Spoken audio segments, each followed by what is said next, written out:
All right, so we're putting a few of my, what I call my side-to-side exercises. These are great for a warm-up. Like I said, when you're doing cleaning around the house, you can do these exercises first. Also, why do we do side to side? Because we do so many things going forward. We sit forward, we drive forward, we walk forward. So we need to start using these other muscles. And also it's going to help us with balance and other things as well. So side to side, start with hands down and just lifting, tapping just below the knee on each side. And these will get your heart rate up. So they're like very low impact, but you'll feel it, and you can just really put as much energy into it as you can. So then we bring our arms up and opposite arm, opposite leg, lifting and just touching into the side, side to side.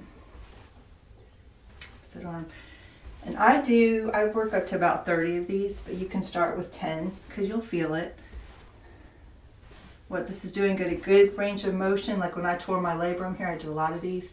Good range of motion. You're lifting with your legs and your arms, so it's getting that blood flowing. So like I said, work up to about doing where you're doing 30 of those side to side. And just draw your abdomen in. Make sure your posture is good. And just side to side. Then we're going to go into our kettlebell motion without weights. You have weights back there, but maybe you've seen me do this on the fitness page.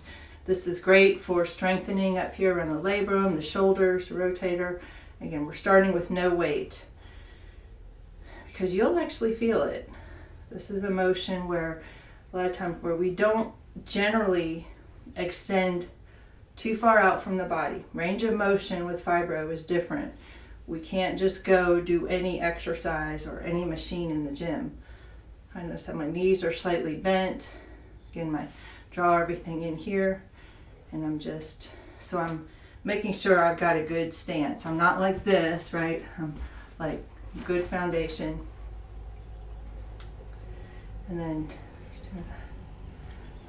then side to side. This is also good for the labrum area.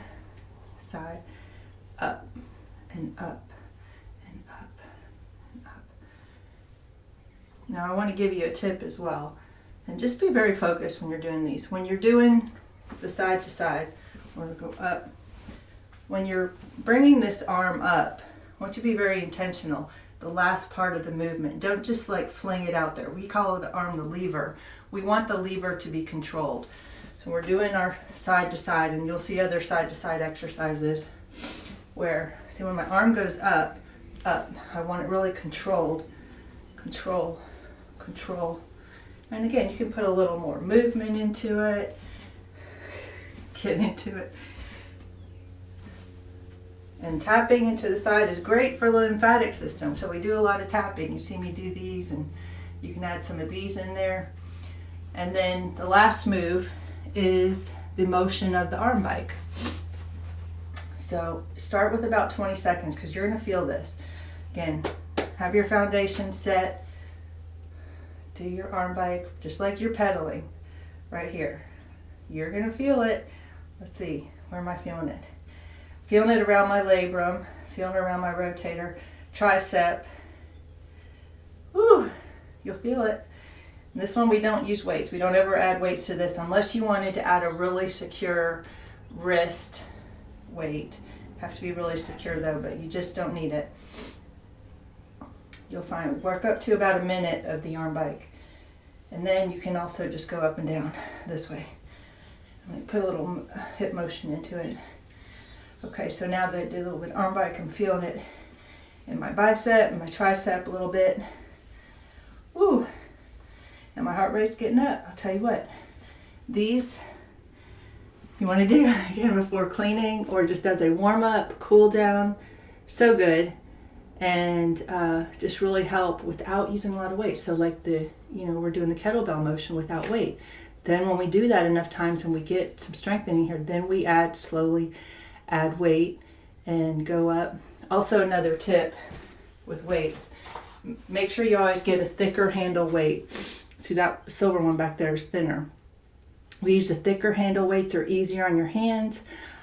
And when you're going through, when you're doing any motion, you want the weight to be secure. So we do use free weights. We also use bands, but sometimes bands can be pulling. So we want to get, if bands work for you, yes, by all means. If you don't get sore in the tender areas, and you can do them confidently, but we like to use free weights. And again, thicker handle weight will help you have more control and easier on the hand as well. So we'll go over some of these, but I just wanted to share that today while we're in exercise, ADLs, and just talking about different types of movement. Again, we're all in a different place.